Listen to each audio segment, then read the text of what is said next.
Welcome back, high school hockey fans, to another edition of This Week in Wisconsin Prep Hockey. I'm Mike Hammett with the full staff tonight.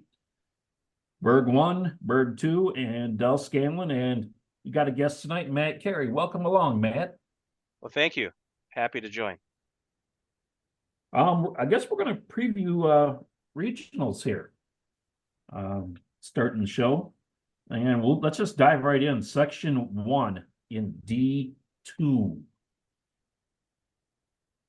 Oh, that's mine. I got section ones. Section one, excuse me. Section one for D2.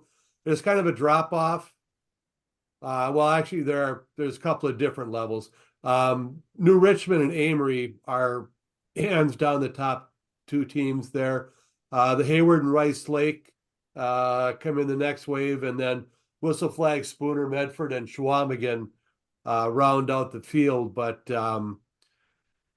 according in our rankings, in our top six, we've got New Richmond and Amory at number 1 and number 3. So that's a very strong group. Even in the My Hockey rankings, they've got New Richmond number 1, Amory number 4. Then it drops down to Hayward at 15, Rice Lake at 16, and Whistle Flag coming in at 28, with Spooner, Medford, and Chequamegon coming below that. So it looks like, unless there's a major ups, it looks like a two-team race at this point. New Richmond, they beat Rice Lake twice. They're in the same conference. Excuse me, the Big Rivers Conference. They beat Amory once. Amory beat Rice Lake and Hayward. They did lose to New Richmond. Hayward beat Rice Lake, but lost to Amory, and Rice Lake lost to all three of those other teams ahead of them. So it would be a major upset. Maybe, I guess, less of an upset for Hayward to beat Amory. As a number 2 and 3, they might line up in the semifinals. But otherwise, it looks pretty much like a battle between New Richmond and Amory. I would agree with that. I've watched several of these teams, and that would be my analysis. New Richmond's a pretty good team. So I would expect that Amory and New Richmond are probably in the sectional final, but you're right. Hayward is probably good enough and well coached. They might upset, but yeah, I think I agree with you. It's a two-team race. New Richmond isn't quite the juggernaut they were last year. Last year they went 13-1 and won the Big Rivers Conference. They're not that team again this year, but they're still, as far as D2 teams go, still very, very strong. Yeah, they finished 4th in the Big Rivers, behind Chippewa Falls, Hudson, and Eau Claire Memorial. And, those are 3 of our top 6 D1 teams. So, yeah, still a good showing in the big conference for New Richmond this year.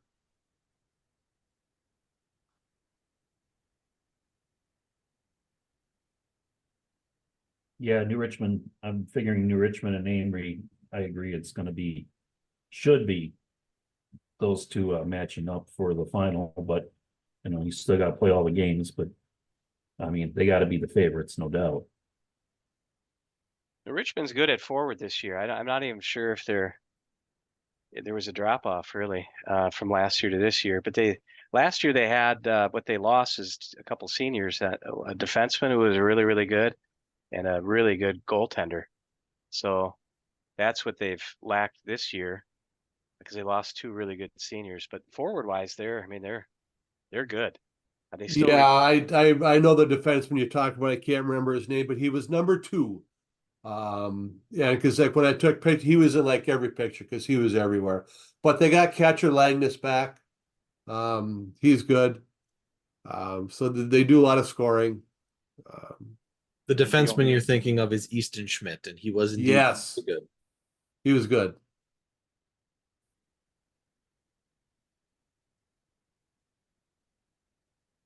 Okay, guys, move on over to the girls' side in section 1. Superior the number 1 seed Central Wisconsin Storm, the number 2 seed. They have to wait for the winners in the first round of Wisconsin Valley Union playing Northern Pines and Hayward playing Medford. Well, this is we talked about the D1 section 1 being the boys section of Doom. This is the girls section of Doom. On our top 6, actually 3 of our top 4 are in this section. Superior, Central Wisconsin, and Hayward are 1, 3, and 4 in our rankings, and they're 1, 3, and 5 in the My Hockey rankings, computer ranking. And then it drops off to Wisconsin Valley Union at 15, Northland Pines and Medford come in after that. So there are 3 teams. This is basically a 3-team race. Superior has beaten and tied the Storm, and they beat Hayward. The Storm, but they tied and lost to Superior, and they beat Hayward twice. So Hayward's got the tougher battle. I mean, they lost twice to Central Wisconsin and lost to Superior. So they'd have to beat Central Wisconsin and then beat Superior to go to state. So that's two tough upsets in a row for them to get there. It can happen. I mean, they've got some good players on their team. And it could happen, but it's a tough road for them. This is one where there are 3 strong teams, and Superior just, well, you don't want to say they get to wait, because I mean, Wisconsin Valley Unions, Pines, and Medford, they're going to come out and give them their best game too. But I mean, Superior just has to wait for Central Wisconsin and Hayward, to see who wins that one, and then try and take care of things from there. And if you remember last year, Central Wisconsin was surprised and upset by Hayward in the semifinal, and then Hayward went on to play Superior in the final. Oh, that's right, because they had to move the sectional final. Well, they didn't have to, but they chose to. Yeah, because why would Hayward and Superior come to Everest? I had gotten to talk to Coach Cranston a couple of weeks back, and we talked a little bit about Hayward, and he said that Hayward goalie was just coming back off of an injury. And we all know that, if your goalie gets into a hot streak, and the way Coach Cranston felt, he thought that she could make a big difference coming into the playoffs. Well, a hot goalie and a good, I mean, they've got, is it Reese Sheehan? Yes, Reese Sheehan. Big goal scorer for them. She can put in a couple, and good goaltender, keep everything out. I say you're never going to count them out. We've seen upsets, like we saw upset on the girls' side last year. Well, and I got to see them at the Wisconsin Prep Hockey Holiday Classic this year, and impressed with their speed, and their tenacity. But that's just something that seems to be with that Hayward team on an annual basis. And that's what the Reese Sheehan is what the Storm doesn't have. The Storm are a really strong fundamental team, but they do not have a dynamic goal scorer. Tristan Wickland, we've talked about her on the podcast before. She's one of my favorite players in the state. She works her ass off on the ice. She is always around the puck, always where she's supposed to be. One of the hardest working players I've seen in a long time. And she's really talented, but she's a 19 goal player. She's not a 30 goal player. And when it gets to this point in the playoffs, having that 30 goal player in your back pocket is real nice to have.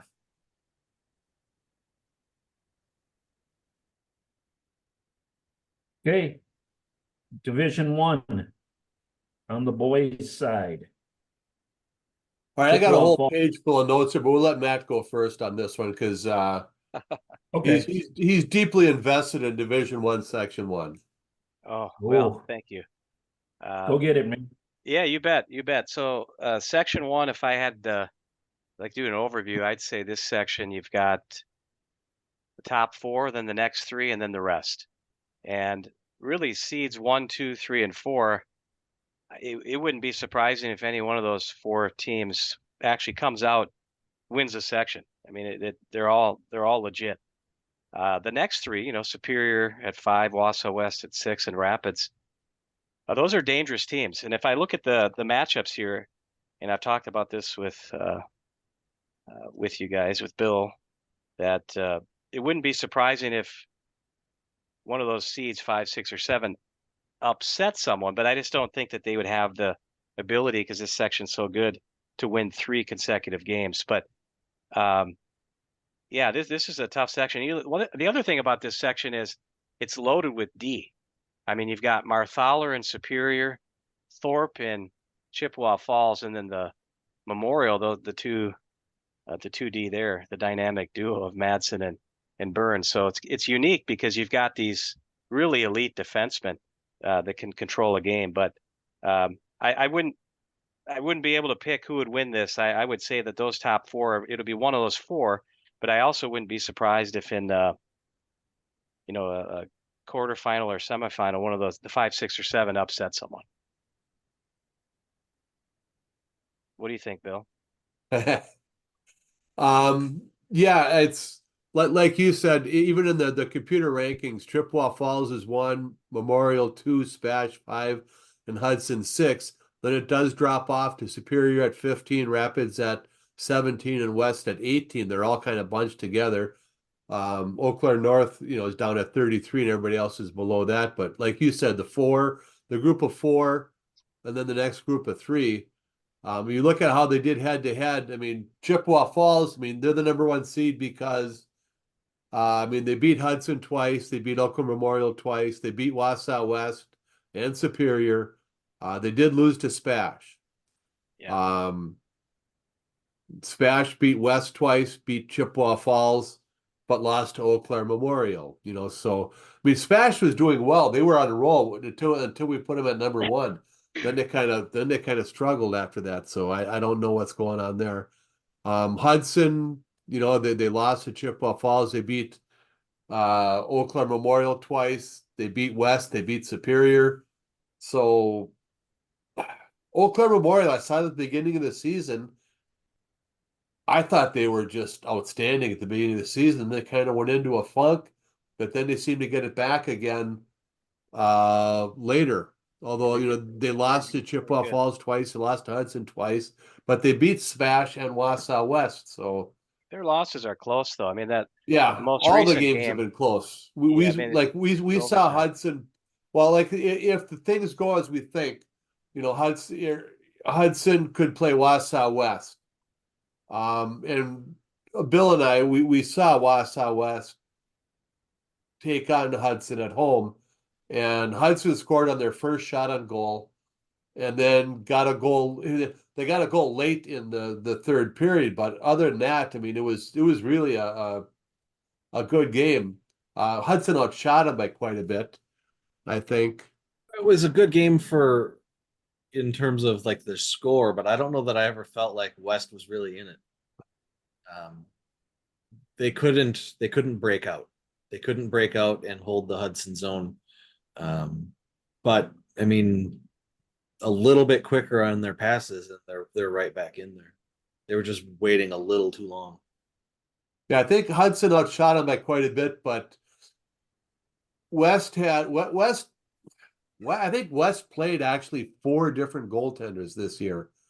And in that game, it was a freshman, Julian Scalcucci, who was outstanding in that game. So I don't know. I don't know. Excuse me. I don't know what Coach Brandt is going to do in the playoffs, if he's seen enough that he has a clear number 1 or not. I mean, we'll have to wait and see. But he's got some capable goaltenders there. Parks Gunther's a good goaltender too. I mean, they've all had good games, and they've all had, you know, iffy games. So I don't know. Goaltenders can make a difference some of these games, and sometimes it doesn't matter. Oh, without a doubt. Yeah, you know, Chippewa's a team to beat in the sectional, though. I mean, they've beaten Hudson twice, Eau Claire Memorial twice, and Superior and Wausau West. So that's, you know, the 3, 4, 5, and 6 seed, and then they have the upset or I'd say they lost to Spash. So that's it. I mean, so they're the team to beat, but any one of the top 4 seeds could win this sectional. In fact, Memorial outshot Chippewa twice. In both games, they outshot Chippewa. MJ had his hand on his head. I think that means it's time to move on. No, no. Well, I mean, the big red clock on my window on the Zoom says it's time. Okay. Well, I mean, I thought, we had a 5-minute limit, but 4 of our top 6 teams are in this section. So if there's one where you want to go over, I think this would be it. But I covered everything I had, so. There we go. Okay, well, let's go back to section 2. Division 2. My screens will let me go. I got here. that one, MJ. Okay. I feel like I just watched Division 2, Section 2 on Saturday for 8 hours because I did. Division 2, Section 2, you swap out Medford from the Great Northern Conference and you replace them with Stevens Point Pacelli, and you have Division 2, Section 2. The Great Northern Conference tournament was this last weekend, and there was not a whole lot of upsets going on there. Looking at this one, I don't know that Rhinelander is going to come back from their 11-4 loss to Tomahawk the first time they played this season, being outshot 91-47, according to the score sheet. What? That's what it said on the score sheet, 91-47. That's an awful lot of shots for a 51-minute hockey game. 38 shots in a high school hockey game seems a bit much. Wapaka and Anago. Wapaka beat Anago 10-2, outshooting them 45-16. Their one meeting this season, down on the bottom half of the bracket. Mosinee beat Pines twice, 5-1 and 9-3. The 9-3 game came in the Great Northern Tournament. Lakeland and Stevens Point Pacelli, 2 versus 7. They didn't play this season, but Lakeland beat Mosinee 5-1, who would be their eventual, if things go according to the seeds, that would be their following opponent. And in the Great Northern, Pacelli lost to Wapaka 2-4 and beat them 3-1, and lost to Pines 2-3 and 1-4. So I don't know that Pacelli's going to have what it takes to upset Lakeland. So after that first round, it's probably going to be Lakeland against Mosinee, where Lakeland has already handled Mosinee pretty well this season, 5-1, and it's probably going to be Wapaka and Tomahawk on the top. And Wapaka's performance in the Great Northern Conference tournament last weekend against Mosinee was not good. They lost 8-2. And if you look at their schedule this season, that was very uncharacteristic of them in their performance against the Great Northern Conference teams this year. I mean, just, the Tuesday before that against the 2-seed Lakeland, they went into overtime and lost it to Lakeland in overtime. And then to come back on Saturday and get beat like that against Mosinee was really kind of shocking. So I expect a bounce back from Wapaka. They should handle Anago in the 5 game, and hopefully they're angry and they can bring something against Tomahawk at the top half of the bracket.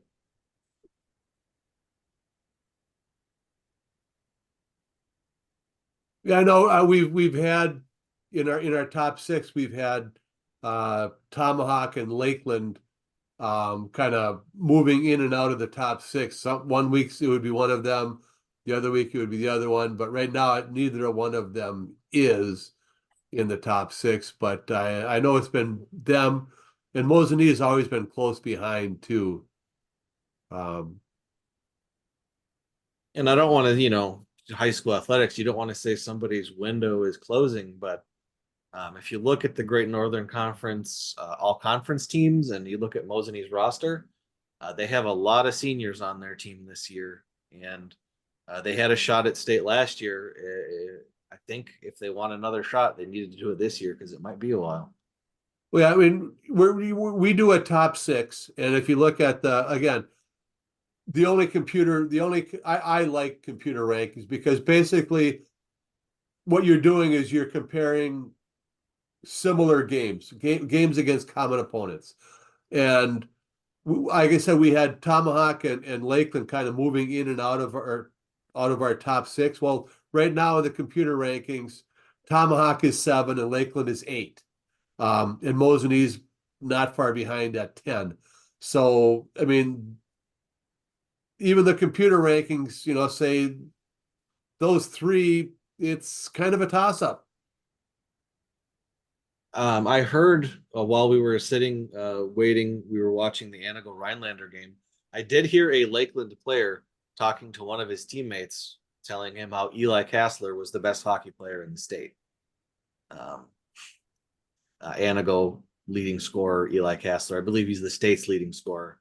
Actually, by quite a margin right now. And everything he said was not just about scoring. It was like he believed it top to bottom that Eli Kassler was the best player in the state. So don't count out the Robins. They have a very short bench, and Eli Kassler and Owen Dickman are on the ice a long time, but they're very good and they work very well together. Just like that, time's up. Section 2 girls. Section 2 girls, the Fusion, #1 seed. Fusion #1 seed, their stock has been falling on the top 6 rankings several weeks in a row. I believe they were all the way up at 3rd a couple weeks ago. Now they're down to 6th in our top 6 rankings.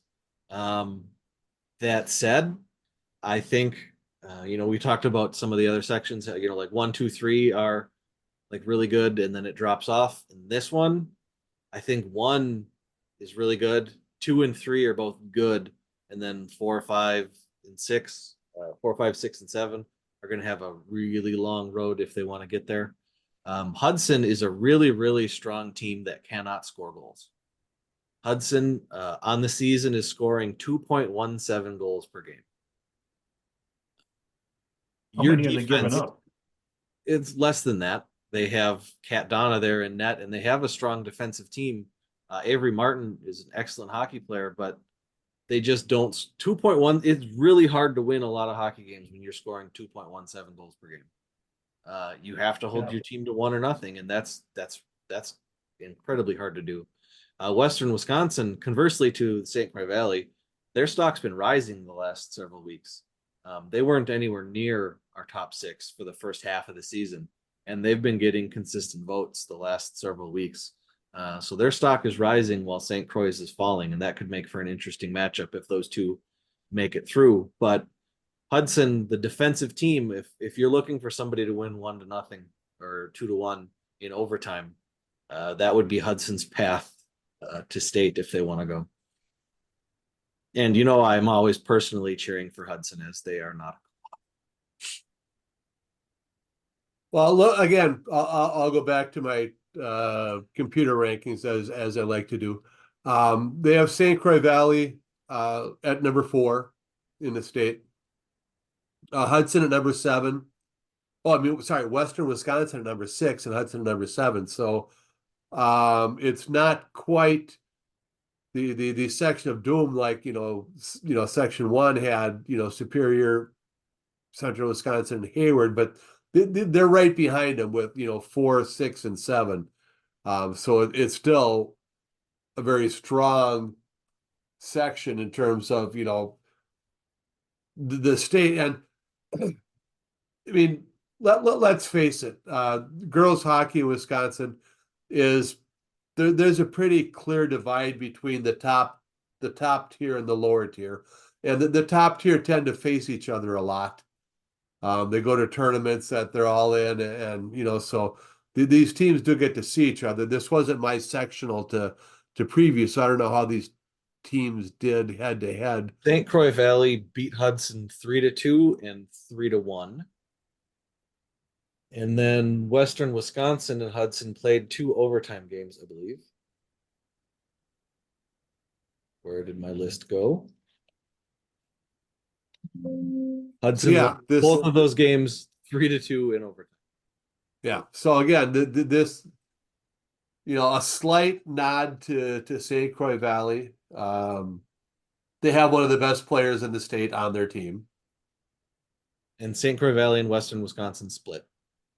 So 2-4, and then the second one was in overtime, 4-3. So there's a lot of overtime happening between these 3 teams.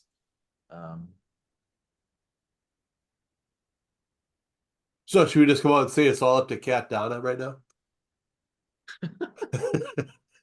No pressure. She's very Al? good. It was St. Croix Valley that broke her 200 some minute 213 minutes, 21 seconds. a long time not to give up a goal. Um, Western Wisconsin, like I said, Hudson, 2.17 goals per game. Western Wisconsin's only at 2.6 goals per game. St. Croix Valley, almost at 3.96. 4 goals a game is a lot more than 2 Guys for the course of the are season. overlooking the CFM Sabres. What's going on here? yeah, well, I just saw the Western Wisconsin Hudson game last week on Tuesday, and that was a game where it was right down to the wire, and for Hudson to win that one. I actually made a joke after the game. I thought Kat Donna wasn't going to allow me into the rink anymore because I'd have been at her last 2 games and it looked like they were going to lose them both. She kind of laughed at me and everything, but yeah, they came back and won that game 3-2 over Western Wisconsin. Matt, what were you saying about CFM? Well, and Oh, looking at the CFM same thing. Sabres, Yeah, they I'm did just saying give some love to my CFM Sabres here. they did Come on, guys. they did beat Hudson in a 2-1 game, which we said 2-1 Hudson can't score. And they tied Hudson in a 0-0 game. So they had that one, and they split with the Western Wisconsin Stars. They lost 5-3, and they beat them 4-0. On the other hand, against St. Croix Valley Fusion, they lost 2-4, and there was another. They lost 6-0 in those two. So They're a dangerous team. and we like But they, the CFM you- Sabres. They had some highlight reel moments a couple years ago. But the CFM Sabres, then you go back to last Thursday when they played Central Wisconsin at Central Wisconsin and they lost 4-3. So I mean, it's one of those things I don't think you really know what you're going to get from them until they're on the ice that night. Well, that's how I feel about my hometown DC Everest Evergreens. Not my hometown, my current town. Is that where we're going next? No, we already been there. Oh, okay. Now we're going to Division 1, Section 2. That would be where'd my page go? Bayport. Yes, that would be the Bayport Pirates, number 1, Notre Dame Academy Tritons, number 2, and the Neenah Hortonville Menasha Rockets 3, and the Fond du Lac Cardinals 4. Fond du Lac is a very interesting team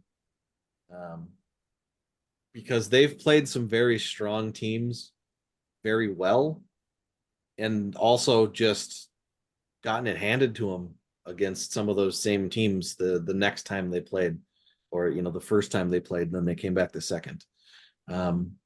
This one, I think Notre Dame and Bayport are the class of this one. Neenah is a step back. They're still a very strong offensive team, but they don't have the defensive presence that they've had the last few years. And Fond du Lac is back from them. After that, I don't know. Beaver Dam has been a very nice surprise this season. They've won a lot of games. So that'll be an interesting matchup if it's Beaver Dam versus Fond du Lac. And then they'll have the right to play probably the Bayport Pirates. Beaver Dam and Fond du Lac could be a really fun game. I want to talk about Shawano, 13 seed. This is Shawano's 3rd season back playing tournament eligible hockey. The first year they played, they had 0 wins. Last year they had 3 wins. This year, not counting the JV part of their schedule, they're up to 5. And I just want to, they're on their way back up. We talked about Tomahawk as a 1 seed earlier this year. 4 years ago, Tomahawk didn't win a game. Now they're a 1 seed. Nobody's bad forever. And Shawano, they're moving in the right direction. So hopefully in a couple of years, they'll stop being that 13 seed. They can get up to a 10. They can get up to a 7. From what I understand, last year was Shawano, Bondwell, and Clintonville. Clintonville didn't have any players this year. This year it's just Shawano and Bondwell. Next year, from what I understand, is just going to be Shawano. There aren't that many players from Bondwell, so it's just going to be Shawano, and that makes them Division 2. So Shawano's Shawano's the same size as Anago. Yep. It's a Division two. It's a small program. So next year they'll be Division two where they should be, which will shake up. Hopefully that'll shake up, Division two, Section two. But yeah, like you said, they've been moving in the right direction, and next year they're gonna take a big step in the proper direction and be Division two where they should have been all along. And then I don't want to get into the sectional half of the bracket, so I'm not going to compare Nina and Notre Dame and Bayport and Fond du Lac. I just want to stick to the regional side. But next week, remind me, I have definite thoughts about the top three in this one playing each other. But I think I think Beaver Dam and Fond du Lac is going to be the marquee matchup of these first two rounds of this section, at least. I think that's going to be a really fun game. They haven't played this year, and they don't have a terrible number of common opponents. So there's not a lot to look at. It's kind of an unknown, and Beaver Dam has had a very good season, and this is their shot to prove that they're for real. Because we've seen teams throw up a really good record against maybe not great competition. So this is Beaver Dam's shot just to kind of prove where they belong. And I think, or it's Fond du Lac's time to say, yeah, you guys put up a great season because you moved out of the Badger land and now you play in the Badger or whatever, and Fond du Lac's just time to slap them upside the head and say, see, you still can't compete in the Badger land. well, that's how high school kids would phrase it, because high school kids are jerks. Well, that's what we're doing here in high school. You got a point there, Bill. Section 3 in Division 2. Of all teams, the Menominee Mustangs are the number 1 seed. Historically, this And I has been remember- the opposite of the section of death. Yeah, this here one, Menominee gets to play West Salem. They played each other twice this season, with Menominee outscoring them 16-3 in the two games. Menominee's actually got 3 players with 30 or more points. Very balanced with their goals and assists. Hayden Weir's got 18 goals, 18 assists. Colton Zatowski, 18 goals, 17 assists, and Cody Doms, 14 goals, 16 assists. And so, with that number 1 seed, expect Menominee to get past West Salem. Next game would be Baldwin, Woodville, St. Croix Central at Black River Falls. They played earlier in January. Black River Falls won that game by 3 goals. So I pretty much expect Black River Falls to move on through that one. Number 7 Ram, Regis Altoona McDonald at River Falls. They played on December 5th. River Falls won by 6 goals. So really expect River Falls to get through that one. And then the sole game on Friday night out of this sectional is Viroqua at Somerset. They haven't met this year, but think Somerset should be able to take this game pretty well. Viroqua gives up 3.2 goals per, or scores 3.2 goals per game while giving up 4.2. And Somerset scores 3.4 and gives up 3.4. So, I mean, pretty close games, but coming out of the regionals, going into the sectional semifinals, I think it's going to go pretty much chalk. Black River Falls against Menominee, and number 3 Somerset against River Falls. And in my opinion, it's going to go chalk out of that too, to get Menominee against River Falls in the championship game on Saturday, February 24th. Menominee won both those conference games this year. So I kind of expect Menominee to come out of this one. Matt, this is kind of in your backyard. You kind of get to see some of these teams, don't you? Yeah. I mean, Menominee's, they're playing a tough conference, the Big Rivers. So, so does River Falls. They're battle hardened. I mean, for D2.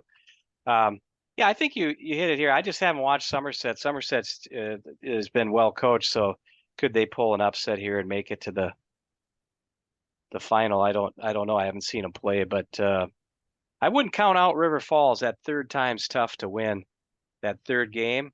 And they have a couple good goaltenders, and they have a good team. But I like Menominee. I've watched them a couple times, and they're good. So, but I wouldn't count River Falls out. I wouldn't pick either team. I think it'll be tough, but I think you're spot on there. I think it should be Menominee and River Falls. But again, I wouldn't count out Somerset. They're a well coached team, but who makes it out of there? It's probably is River Falls or Menominee. I mean, junior goalie for River Falls, Luke Linehan, dropped a 39 save shutout on Eau Claire Memorial in the fourth game of the season. And then freshman goalie Daniel Lynn beat New Richmond 3-2 just a couple weeks ago, where he had 48 saves. Yeah, They have two really strong goalies. Yeah. But you can only play one. I mean, we've in our rankings, Menominee moved up. They weren't ranked last year. Menominee moved last week. Menominee moved up to number 5. River Falls number 6. In the computer rankings, it has River Falls number 5 and Menominee number 6. Somerset not that far behind at number 14. So yeah, they are strong Division II programs. River Falls and Menominee both playing in that Big Rivers Conference, certainly battle tested there. And of course, Menominee, one of my favorite playoff teams, or one of the fans came up to me last year and said, "Oh, you're the guy from that podcast." Actually got the selfie taken with me, so they'll always be, I'll always be a Menominee fan at playoff time.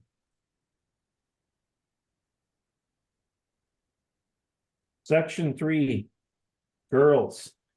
Bay Area Ice Bears are the number 1 seed. You're defending state champions. Yes, they are. They're ranked. I think if Burglar looks at the computer rankings, I think they're the number 2 in the computer rankings, and also number 2 on our rankings. I do know that the computer rankings is missing their loss in the conference tournament to USM, which was a 4-3 loss, but they had beat USM earlier in the season 4-0 in conference play. On Friday, there's the games going on. You got, and I must be missing a game here, going through my thing.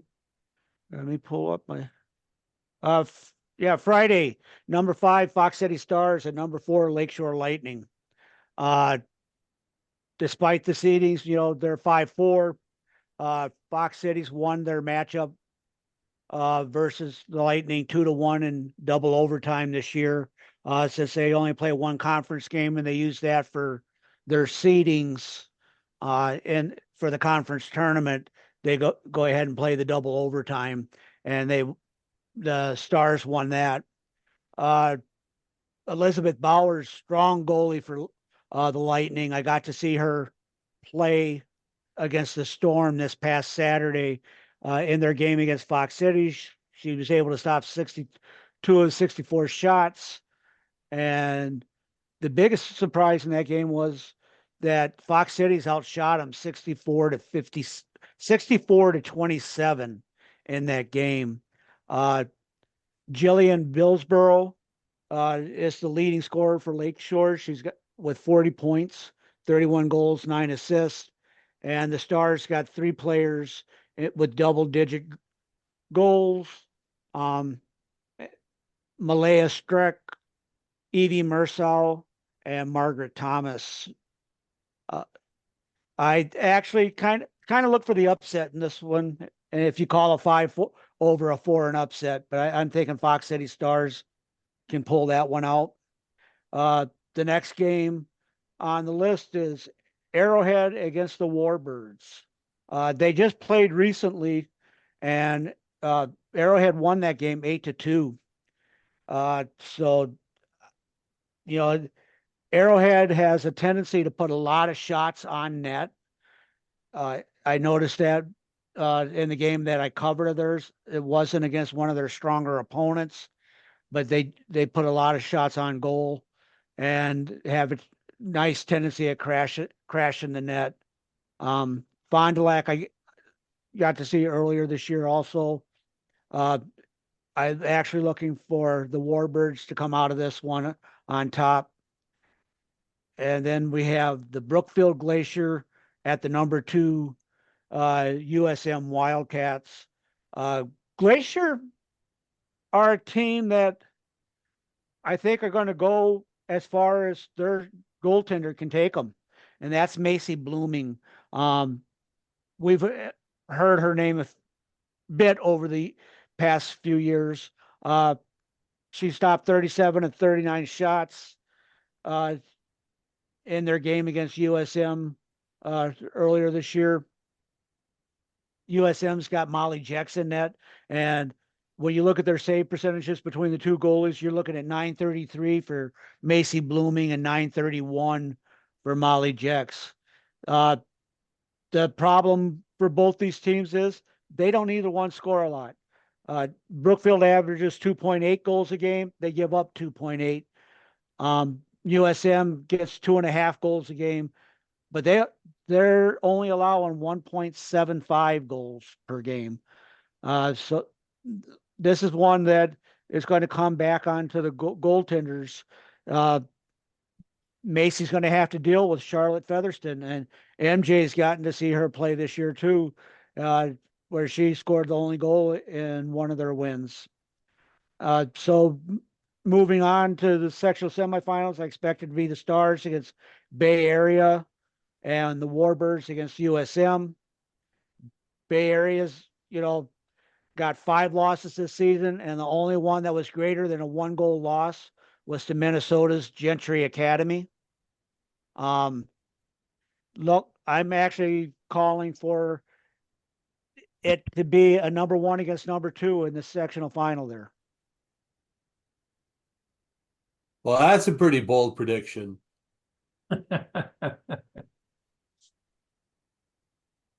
You went out on a limb. I actually, when I wrote it up, I put question marks because I didn't know if it's going to be Fond du Lac or USM. USM won both games over the Warbirds this year, 2-0 and 2-1. So, I mean, do I see the Warbirds having a chance to win that? Yeah, but I'm going to go with the 1 against 2. The Ice Bears won the conference during the season, and USM won the conference tournament. All right, time's up. Yep. Okay. We move on to section 3, division 1. Madison Edgewood number 1 seed, Verona number 2 seed. They wait the winners of other games. Yeah, I mean, this is going to be interesting sectional. You've got number 9 Sauk Prairie against number 8 Sun Prairie United. Sun Prairie won their only meeting. The winner of this gets to advance and take on Edgewood. Lucky them. Sauk Prairie lost both their games to Edgewood this year. Sun Prairie and Edgewood haven't played.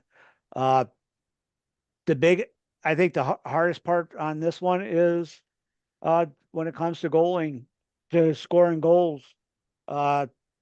Colin Harrington actually has 34 goals on the season for Sauk Prairie, where the leading scorer for Sun Prairie United is sophomore Brady Pruitt, and he leads the team with 12 goals this season.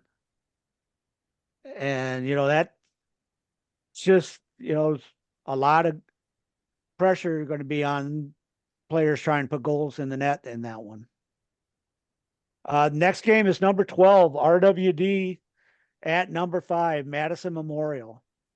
I don't know the last time RWD and Madison Memorial played. I look for Madison Memorial to win this game. I don't look for the 12 over the 5 upset. RWD averages less than 1 goal a game, less than 2 goals a game, and allow 2.8. Alex Greavy's played every minute in net for RWD this season, and put up a .917 save percentage. Their leading scorer, their leading points person has 16 points, 10 goals, 6 assists for Ryan Manley. Madison Memorial averages almost 5 goals a game, while allowing about 3. Sophomore Caden Feinstein, a defenseman after Burglar's heart here. He leads the team with 51 points, 27 goals out of that. Spartans got 4 players with 30 points or more, and 2 of them have over 20 goals on the season. I need to correct you there. Burglar doesn't have a heart. No. Next game, South Central Navigators against the Madison West Regents. So the Madison Ice Arena is going to have back-to-back games on that evening. South Central are led by William Eckstein with 22 points. Madison West finished 3rd in the Big 8 Conference and led by sophomore Quinn Smith, which I'm sure Matt Carey could give us a little information on Quinn. He's actually 11th grade. 11th. They had him listed. They had him listed as a sophomore on the. Yeah, he's 11th grade. Okay, thank you. Then it's Baraboo against Middleton. Think that Middleton should be able to take that one pretty easy. Onalaska against Aquinas. Basically a home game for both teams. They both use the same rink for their home ice. Aquinas has had a pretty awesome season for themselves this year, and I think Aquinas should go ahead and win that one. And what you'd expect being the number 6 seed against the 11. Number 10 Toma against number 7 Wanakee. Expect Wanakee to come out of there. So regional finals, I'm thinking it's going to be Sun Prairie at Edgewood, Madison West against Madison Memorial for the 4th time this season, Aquinas Holman at Middleton, and Wanakee at Verona. And as we move on to the semifinals, I think it's going to be Madison West over Memorial again for the 4th time, and then they'll take on Edgewood, Middleton, Verona. And so that'd make it an interesting night for sectional finals in Verona, with Edgewood and Verona both hosting. And then sectional final is went real over the limb here with number 2 against number 1. I think you're discounting Middleton. I got to see them play Brookfield here not too long ago, and I liked their tenacity and stuff, but I haven't seen Verona play, and I know Verona's got a very strong goalie. Middleton and Verona split. 2-1 win for Middleton the first time, and a 4-3 win in overtime for Verona the second time. Shots were basically even in both those games. And then Edgewood and Middleton was 2-0. Edgewood, but 2-0 is a pretty close game. So number 3 Middleton has been flying under the radar pretty much all season. But I think they could make some noise if they put together a couple of good nights. That 2-0 game that Middleton lost to Edgewood, and one of those was an empty netter. So it was pretty nip and tuck the whole game. I'd like to take a minute to talk about, not a minute, it'll be less than a minute, about Madison Edgewood. I recall early in the season where we may have even had Madison Edgewood at number 1 in our top 6. rankings. We did. And then they had that showcase in Green Bay, and Edgewood lost 4-3 to Notre Dame and 2-1 to Eau Claire Memorial. And it's like they just disappeared. Everybody forgot about Edgewood. It's like, oh, apparently they padded their schedule, playing soft teams, and everybody forgot that they beat Hudson 2-1 to start the season, and they beat Chippewa Falls 3-0. I mean, so Madison Edgewood seems to have those two games like dropped them right off our radar. It's like everybody forgot that they've got, Rowan White in net, who can pitch a shutout at any given night. And actually in the computer rankings, they seem to have forgotten about them too, because They're eighth. they've got Edgewood at 8, Verona at 9, and Middleton at 10. So, that's basically a toss-up between any of those three teams. And if you look at the breakdown of the computer rankings of those three teams, Edgewood has the average game differential, 3.78. They also have the weakest strength of schedule at 85.09. Verona's strength of schedule is 87.21. Their average game differential is smaller, so they're just a little bit lower. But Edgewood's strength of schedule among the top 11. Well, You got to go Edgewood- down. You got to go down to 17th. Edgewood's conference play.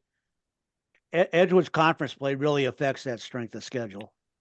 Yeah, the Badger Large is not a strong. He's in the Badger Small. Badger Small is not as strong. Neither one is very strong this year, other than like Oregon and Edgewood. Yeah, Edgewood's strength of schedule is of the top 16 teams in D1, it is 16th. Edgewood and Verona played, I believe it was last week, and Edgewood lost that game 2-1.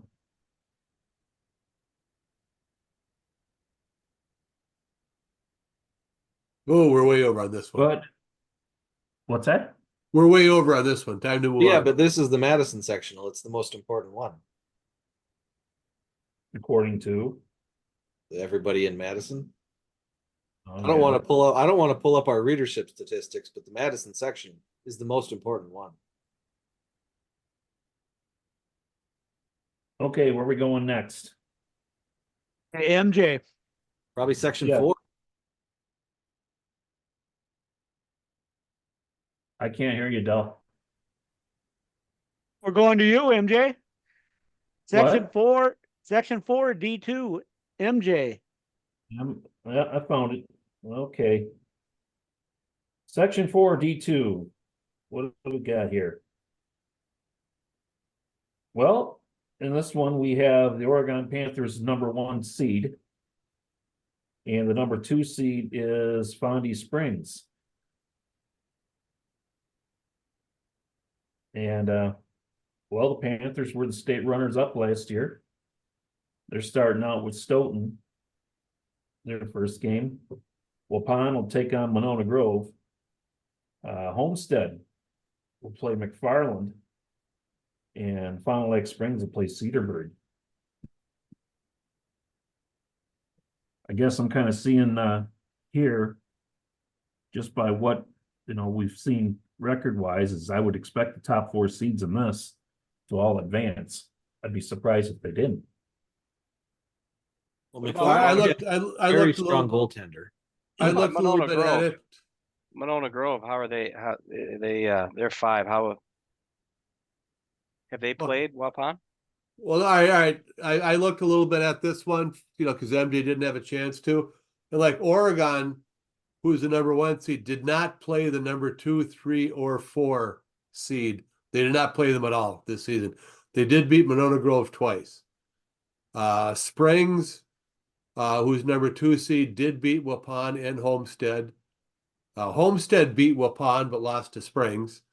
Waupun beat Monona Grove, lost to Springs and Homestead. Monona Grove lost to Oregon twice and Waupun once. In the computer rankings, Monona Grove, in the computer rankings, Oregon was #2, Springs was #3. And if you look at our top 6s, Oregon is #2 and Springs is #4. But in the computers has Monona Grove at number 9, which would have made them the number 3 seed in this thing and given them a home game, but they lost to Waupun. So, Waupun jumps ahead of them. So Monona Grove lost, they lost to Oregon twice in Waupun. So that kind of pushed them back from where they would have been in terms of like strength of schedule and all that. But yeah, it pretty much looks like Oregon and Springs are the clear top 2 in this section. Springs just got a really good player back from injury. Gabe Braun. He's back. He's been out most of the year, so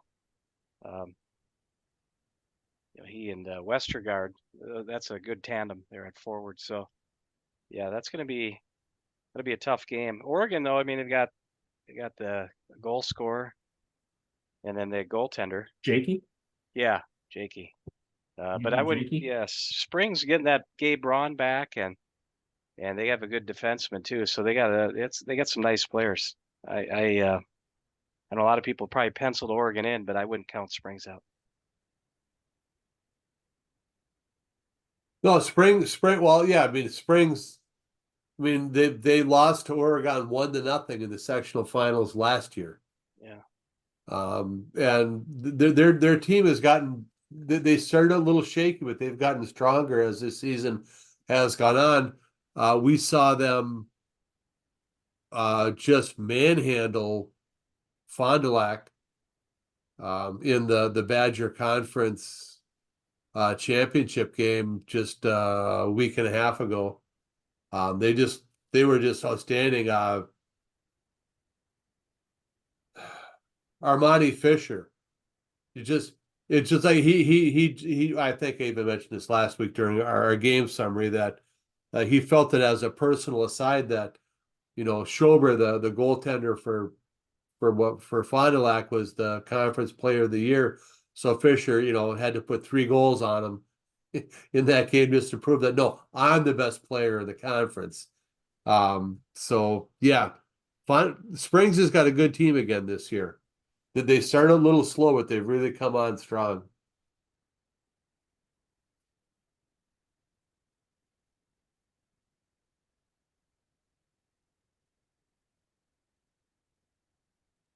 All right, there we go. Hit on mute. It always helps.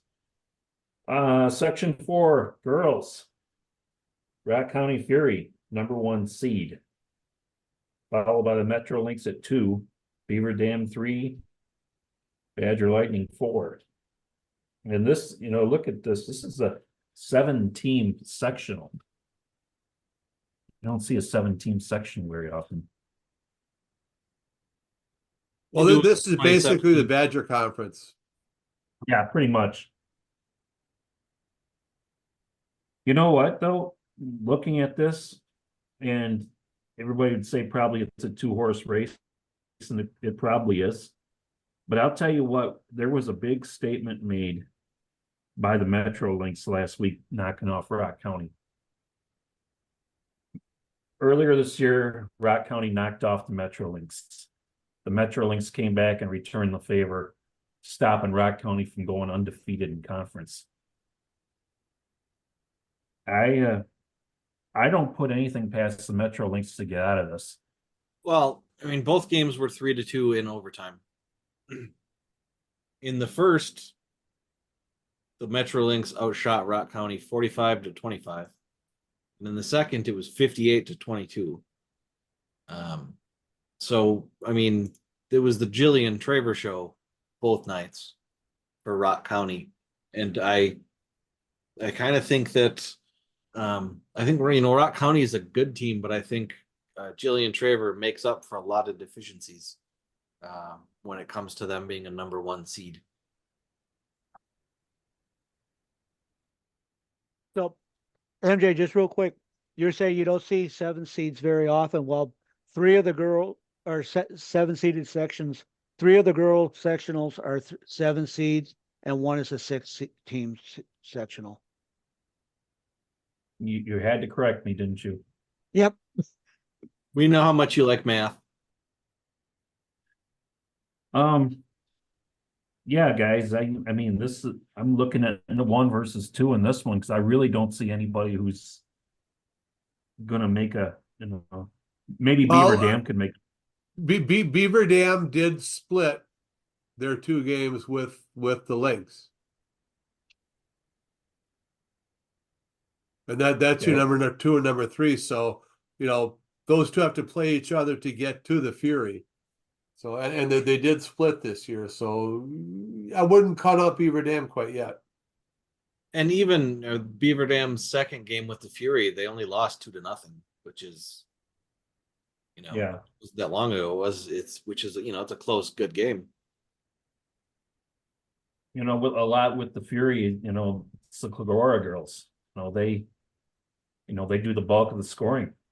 And, if they have a bad night or they're in the box, I mean, there's a pretty good chance they struggle to score. I mean, the simple solution to that is don't go to the box. Well, yeah. Okay. Anything else you guys want to hit on this one? It's just odd that none of the teams in this sectional is ranked because we've had seasons where Cap City and Madison Metro are up at the top, and I mean the year they went to state, I think Rock County was like bringing up the back end of the top 6, even with those other 2 teams ranked, and now nobody in this section is top 6. Well, no, even in the computer rankings, the Fury is 14, the Lynx are 12, and Beaver Dam is 20. So not the strongest section this year. So just how much room will they take up if the Rock County makes it to state? Oh, I'm sorry, but we do not have room for 5 bands this year. We do not. It was great. Not It bad. was great at the Alliant Energy Center when they brought 5 bands, but Cap Ice is not big enough for 5 bands. Play the same song. One band, you can bring one band. You can bring half a band. All right, let's move on to Division 1. Our last preview, Section 4. And the Brookfield Stars are the number 1 team in that. U School number 2, and KMMO is a number 3 seed in that. Other games in the first round have Waukesha playing WNS, Kenosha playing Janesville, Arrowhead playing Milton, Marquette playing Beloit, and the Ice Force playing Monroe. Not a whole lot of, I guess you could say, marquee games in that first week. That first round, I should say.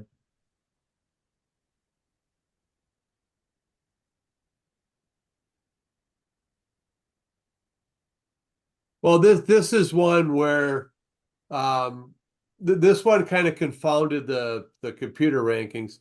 Well, Brookfield, I don't think they're in our top 6 now, are they?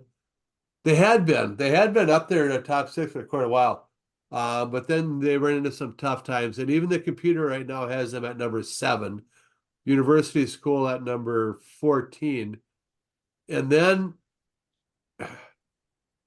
KMMO is the weird one. The computer rankings have them at number 24, whereas Arrowhead is number 12, and actually Waukesha and Marquette are both ranked ahead of KMMO, but KMMO did themselves a favor by beating Arrowhead. So they, the number 1 thing in the seeding is head to head. So, Arrowhead is, ranked number 12. KMMO was number 4, but KMMO beat them. So KMMO gets a bye. And, Arrowhead has to play that first game because, KMO will beat them. I just thought that is interesting that, well, yeah, and Brookfield has beaten the other teams here. They beat USM, they beat KMO, they beat Arrowhead. USM lost to Brookfield, beat Arrowhead. KMO lost to Brookfield, but beat Arrowhead. So, yeah, Arrowhead lost to Brookfield, KMO, and USM. So, they that head-to-head battle, really kind of cost Arrowhead, a chance at a bye and, an easier schedule, going into the playoffs. And if you look at KMMO's schedule this year, that win over Arrowhead was probably their marquee win of the season. If you look at every other team they've beat, Arrowhead is probably the most impressive of the bunch.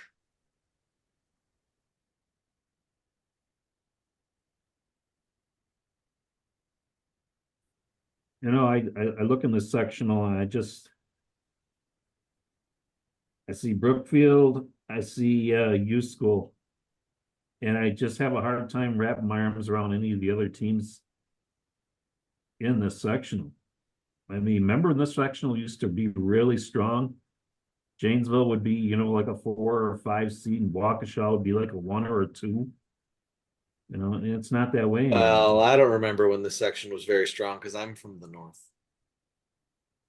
That's right. And we don't respect those Milwaukee area sections.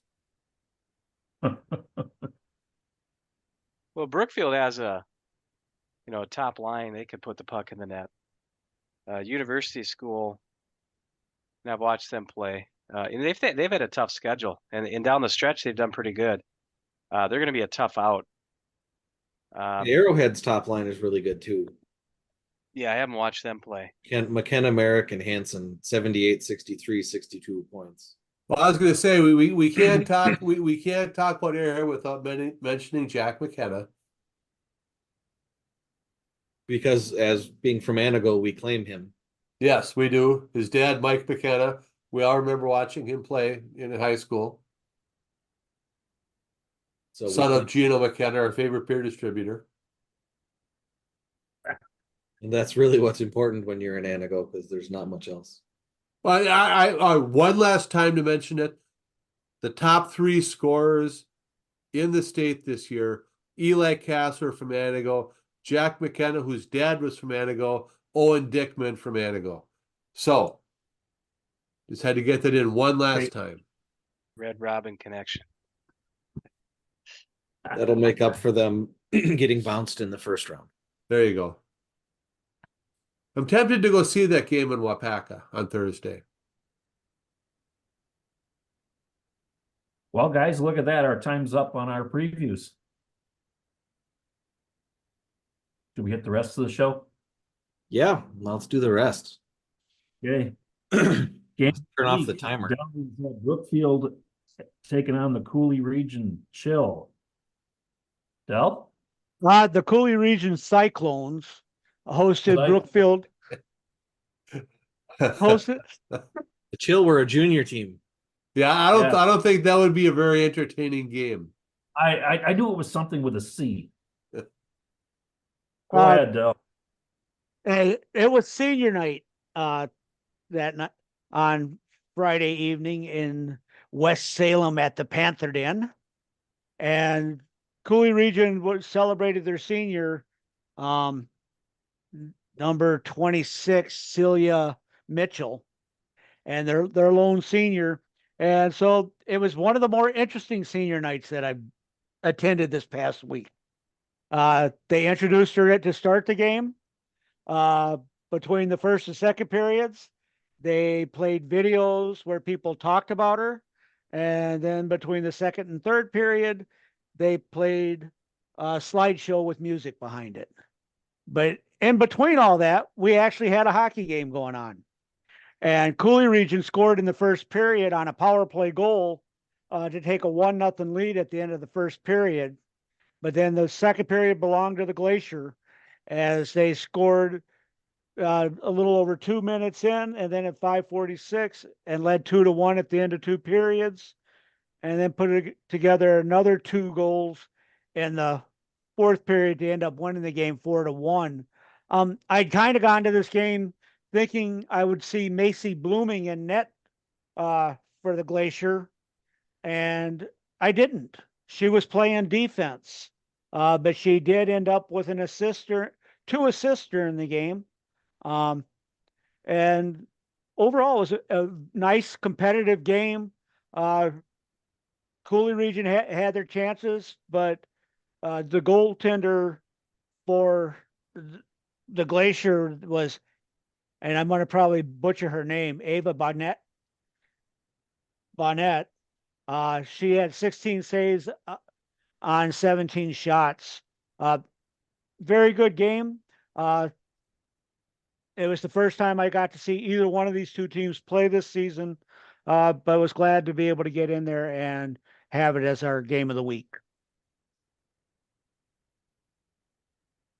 And I think Junior's got a little bit to talk about on the boys' side. Sure. First I was in Stevens Point bright and early for 8 o'clock hockey on Saturday morning.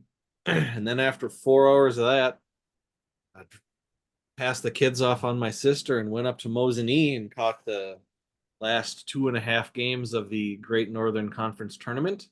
I didn't get to see any of the 7th place game where Northland Pines beat Medford 6-3, but I saw about half of the Anago Rhinelander game, the 5th place game where the Robins beat the Hodags 9-4. Eli Kassler had 5 goals and 4 assists in that game. So he didn't account for one of Anago's goals, the chump. Owen Dickman had 3 goals and 4 assists for the Robins, and for the Hodags, Joey Bellinger had 3 goals. So that was a kind of a wild, high-scoring game. At the end of the first period, it was 4-2, and Anago scored the next 3 goals in the second period. So by then, it was kind of a done deal, but they kept playing. Then we got to the 3rd place game, where Mosinee and Wapaka met. They had played a very close 6-4 game earlier in the season that Wapaka actually beat Mosinee. But this time it was not to be, and Mosinee came out really fired up, ended up winning that game 8-2, out shooting Wapaka 38-24. They really controlled that game. Wapaka really only had 2 or 3 good scoring chances.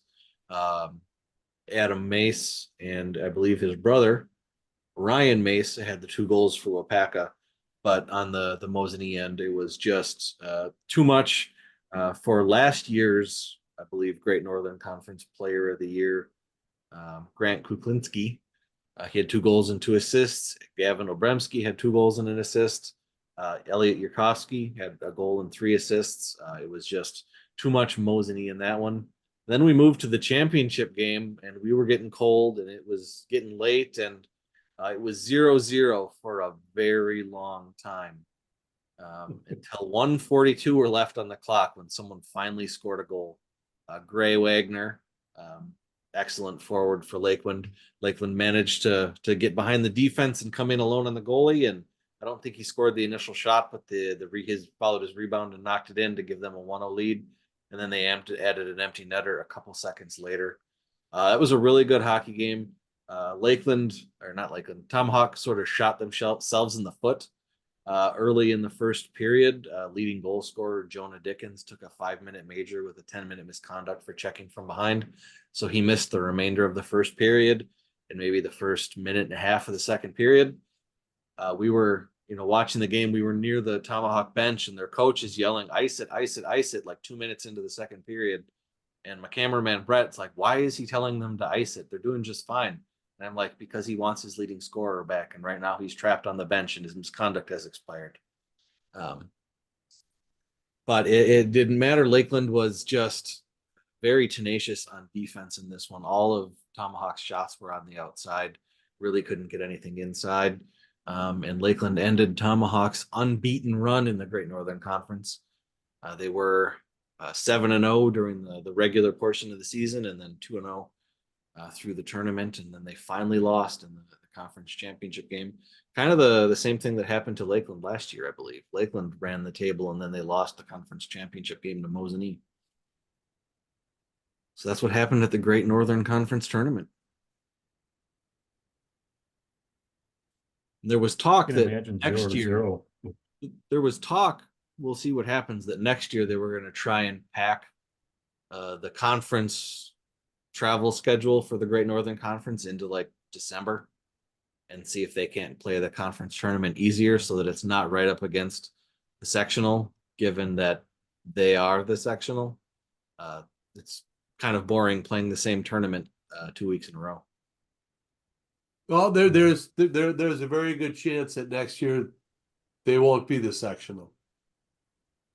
As we talked earlier about Shawano, losing Bonduel and they become D2. There's also talk that Ashland is going to lose whoever is in their co-op, and then Ashland will become D2. So that adds 2 teams that are in that general area. It may not just be Medford, moving out from the conference into the, from the conference to the sectional, but perhaps Wapaka and maybe even Mosinee. I don't know. We'll see. Bill, how about our Best Western Premier Park Hotel Players of the Week? Oh, we have those. Yeah, this is, I don't know. Well, anyway, yeah. For the last week of the regular season, our Best Western Premier Park Hotel Players of the Week are first from a forward from Ashland. And I don't know that we've ever had a Player of the Week from Ashland before. But we do this week. His name is Parker Pisco. He is a forward, and he had a hat trick in each of the 3 games that Ashland played last week. He had 3 goals in the 4-2 win over Whistle Flag. He had 3 goals and an assist in a 6-3 win over Spooner. And he had 3 goals in a 9-3 win over the Northwest Icemen. So a fine week for Parker Pisco of Ashland. And on the girls' side, Mallory Schmidt, a forward from Northland Pines. On Saturday, she had 3 goals and an assist, including the game-winning goal in a 6-5 win over the Badger Lightning. And she had a goal.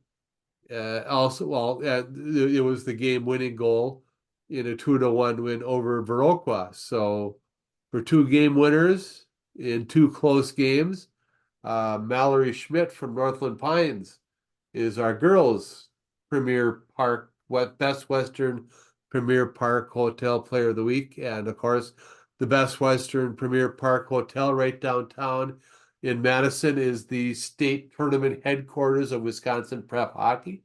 That's where you will find us in a couple of weeks during the state tournament. I believe both of those game-winning goals were in overtime as well. Oh, is that what the OT stands for? Yeah. Got it. Not just game-winning goals, but overtime game winners on 2 games on the same day. Oh, that would mean that Mallory Schmidt is clutch. If I'm Clutch looking at is the everything. schedule correctly, they played Viroqua at Lakeland Ice Arena and then went to Eagle River and played the Badger Lightning on the same day.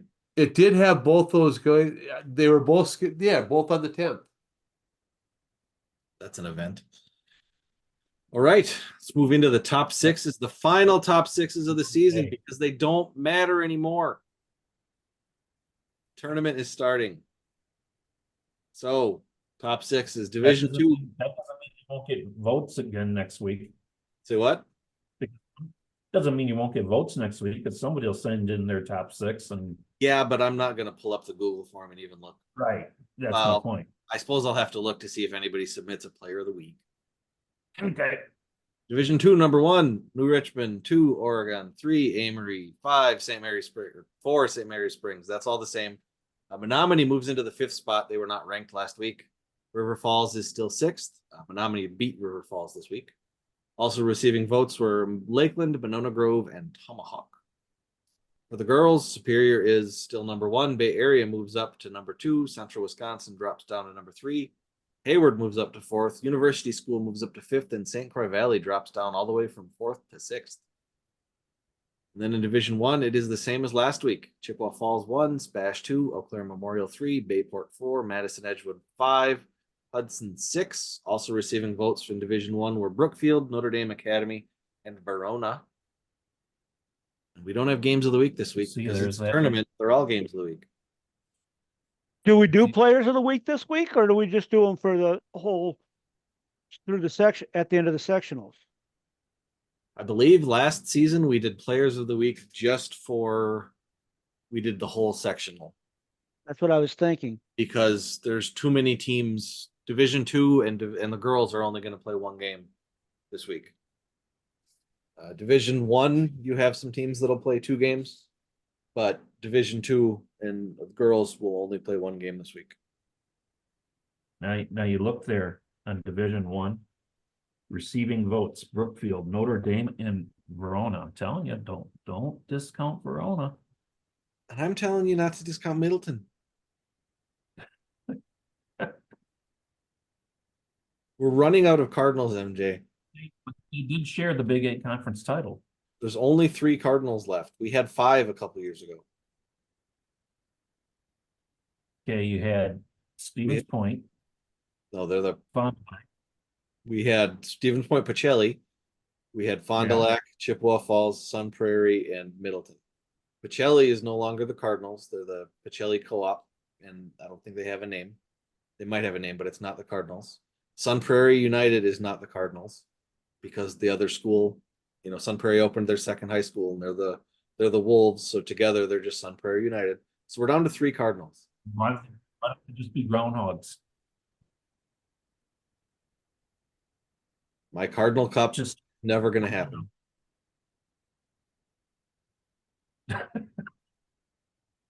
Burglar, do you have any final thoughts about being knuckleheads? Oh, what? About being knuckleheads? you're Seniors ending their career, last high school hockey game. Oh, gee, I hadn't even thought about that. Yeah, don't do it. don't be Yeah. that guy. Don't be that guy. I guess it does start tomorrow. I mean, for a lot of the high school players out there, tomorrow will be the last competitive hockey you play. And if things don't go your way, don't lose your head, don't lose your cool, don't do something that's going to that you'll regret, that will embarrass your team, embarrass your parents, embarrass your school moving forward. I mean, we've seen it too many times where, it's like, well, my hockey career is over. I think I'm gonna go out with a bang. Don't. Be classy, be cool. Keep your head. Anything else? No, that's just about it. Don't be a knucklehead. Don't be a knucklehead. You'll make your mom cry. You think you have to go in the locker room and face the coach? Could you imagine having to go home and face mom? That may be worse. Yes. She can Yeah. hit you. Yeah. I don't have a whole lot to add, guys. I mean, the fun starts tomorrow. And we'll try to be up to date with the scores and stuff, and we'll try to post them as soon as we get them. And Yeah, it's going to happen this year, MJ. I'm going What's to have to skip a Mite hockey game that I'm listed as a coach for so that I can go to a sectional final. I have games on Saturday the 23rd. Well, my problem is I'll be 2 days post surgery. Ouch. I mean, Well, my what team's kind got- of surgery? Hernia. Ouch. Oh, that's, I'm sorry I asked that, yeah. It's yeah, I can't hardly stand through a whole hockey game right now. Wheelchair? What's that? I next Wednesday I go in for surgery. A week from this Wednesday. You're on the road to recovery then. And they can't, the doctor goes, due to scar tissue, they can't do it arthroscopic. fun with that. Yep. Lots of Hmm. fun. All right, guys, let's pass my bedtime. All right. Say goodnight, MJ. All right. Good night, Okay. MJ. Wrap it up. I'll take that as a yes. For all the guys, Bill, and Matt Carey, I'm Mike Hammett. Enjoy the playoffs. They get started tomorrow, and we'll have the coverage right here on This Week in Wisconsin Prep Hockey.